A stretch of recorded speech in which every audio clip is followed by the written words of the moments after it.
નમસ્કાર દર્શક મિત્રો, હું છું બાબા સૈયદ. જાગૃતિનું જંગ એ જ વિજાપુરની ખબરમાં આપનું સ્વાગત છે.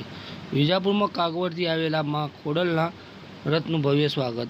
શ્રી ખોડલધામ કાગવડથી નીકળેલા માં ખોડલના પાવન રથનું આજે સવારે 11 કલાકે વિજાપુર શહેરમાં ભવ્યથી સ્વાગત કરવામાં આવ્યું હતું. રથનું સૌપ્રથમ સ્વાગત મામલતદાર કચેરી પાસે આવેલ સરદાર વલ્લભભાઈ પટેલની પ્રતિમાને ફૂલહાર અર્પણ કરી કરવામાં આવ્યું હતું. ત્યારબાદ રથ અને પદયાત્રીઓ અવસર પાર્ટી પ્લોટ ખાતે પહોંચ્યા હતા, જ્યાં વિજાપુર લેવા પાટીદાર સમાજ દ્વારા ભોજન સમારંભ અને વિસામાનું આયોજન કરવામાં આવ્યું હતું. આ સ્વાગત કાર્યક્રમ ખોડલધામ ટ્રસ્ટ કાગવડના સભ્ય હસમુખભાઈ તથા ગોપાલભાઈ, જિલ્લા કન્વીનર અશોકભાઈ, મહિલા જિલ્લા કન્વીનર કાશ્મીરાબેન તથા વિજાપુર કન્વીનર ચિંત્રાસુ પટેલ ખાસ ઉપસ્થિત રહ્યા હતા. વિજાપુરના લેવા પાટીદાર સમાજના તમામ હોદ્દેદારોએ મહેમાનોનું શાલ અને ફૂલહારથી ઉષ્માભર્યું સ્વાગત કર્યું હતું.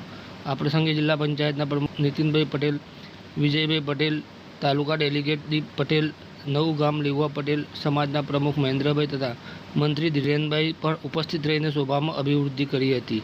સમગ્ર કાર્યક્રમનું સફળ સંચાલન વિજાપુર લેવા પાટીદાર સમાજના પ્રમુખ ધવલભાઈ, સુહાસભાઈ, વિરેન્દ્રભાઈ ઉર્ફે ચકાભાઈ, યતીનભાઈ, જયદીપભાઈ, હર્ષદભાઈ તથા પરાગભાઈ સહિતની ટીમ દ્વારા કરવામાં આવ્યું હતું. અવસર પાર્ટી પ્લોટ ખાતે ભોજન સમારંભ અને ટૂંકા વિસામા બાદ માં ખોડલનું પાવન રથ વિસનગર તરફ પ્રયાણ કરી ગયો હતો. રથના વિજાપુર પ્રવેશ સાથે સમગ્ર વાતાવરણ જય માં ખોડલના નાદથી ગુંજી ઉઠ્યું હતું અને સમાજમાં અનેરો ઉત્સાહ જોવા મળ્યો હતો. સમાચાર અપડેટ લઈને ફરીથી મળતા રહીશું. ત્યાં સુધી આપણી ચેનલ જાગૃતિનું જંગ એ જ વિજાપુરની ખબરને લાઇક કરો, સબસ્ક્રાઈબ કરો, કોમેન્ટ કરો. ખાસ કરીને સમાચાર વધુમાં વધુ શેર કરો. ધન્યવાદ.